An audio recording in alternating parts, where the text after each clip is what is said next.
In Bethel, there's no lockdown. No fucking lockdown. Fuck the police. No lockdown. Fuck them. Yeah, we better than them. Yeah, we better than them. Monsters out. Ready up. Yeah, we living like the narcos. Cause we're real Melandros. Every hot gal on want take off clothes. Cause we're real Melandros.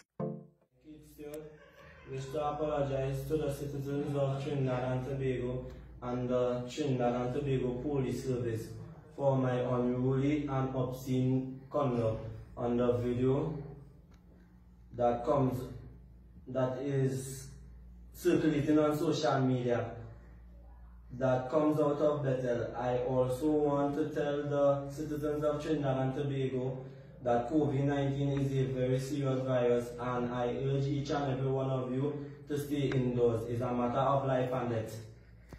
I, Tiangana, apologize to Trinidad and Tobago Police and the citizens of Trinidad and Tobago for my unruly conduct and obscene language in the video was circulating on the media from Bethel.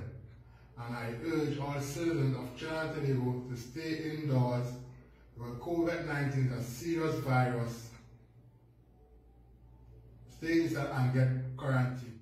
We want to tell the citizens of Trinidad and Tobago that COVID-19 is a very serious virus, and we urge each and every one of you to do as the Prime Minister said and stay indoors. It is a matter of life and death.